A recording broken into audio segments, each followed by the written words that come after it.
ભારત પાકિસ્તાન વચ્ચે તણાવના પગલે પોલીસ તંત્ર alert. Surendranagar ST bus station પર જિલ્લા એસઓજી તેમજ બોમ્બ ડિસ્પોઝલ સ્ક્વોડ દ્વારા સઘન ચેકિંગ કરાયું હતું. જમ્મુ કાશ્મીરના પહેલગામમાં થયેલા આતંકી હુમલાને લઈને દેશભરમાં સુરક્ષા વધારી દેવામાં આવી છે. ત્યારે હાલ સરહદી વિસ્તારમાં તણાવ પરિસ્થિતિ સર્જાય ત્યારે રાજ્યભરમાં વહીવટી તંત્ર અને પોલીસ તંત્ર પણ એલર્ટ મોડમાં જોવા મળી રહી છે. ત્યારે વેસ્ટર્ન રેલવે હેઠળના રાજકોટ રેલવે ડિવિઝન હેઠળ આવતા સુરેન્દ્રનગર રેલવે સ્ટેશન તેમજ સુરેન્દ્રનગર એસટી બસ સ્ટેશન પર પોલીસ સ્ટાફની ટીમ દ્વારા સતત ડોગ સ્કોડ તેમજ મેટલ ડિટેક્ટર પરથી મુસાફરોના હાલ સામાનનું કડક ચેકિંગ કરવામાં આવ્યું છે. ભારત પાકિસ્તાન વચ્ચે તણાવના પગલે વહીવટી તંત્ર અને પોલીસ તંત્ર સહિતના તમામ વિભાગ એલર્ટ જોવા મળી રહ્યા છે. જે કેસની ગુજરાતી સાથે મહેશ ઉતરિયા, સુરેન્દ્રનગર.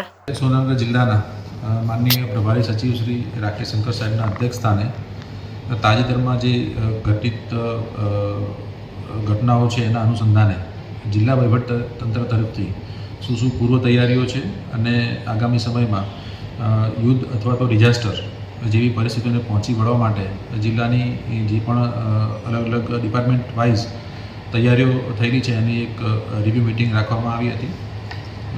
ભવિષ્યમાં આવા ઘટનાઓને પહોંચી વળવા માટે સુરેન્દ્રનગર જિલ્લા વહીવટીતંત્ર તરફથી દરેક વિભાગ સુસજ્જ છે. Health department, RNB department, PGVCL, પુરવઠા અધિકારી એમની શાખાઓ અને એ સિવાય તમામ ડિપાર્ટમેન્ટ જિલ્લાના ભવિષ્યની ઘટનાઓ અને શક્યતાઓને આધારે રાખીને બધી તૈયારીઓ અમે પૂરું કરવા આવી રહી છે. તેમજ આર્મી, એનસીસી, એનએસએસ અને હોમગાર્ડ એ તમામ સાથે જિલ્લા વહીવટીતંત્ર તરફથી સંકલન કરીને એમને પણ પૂરતો સપોર્ટ અને સહયોગ કરવામાં આવશે.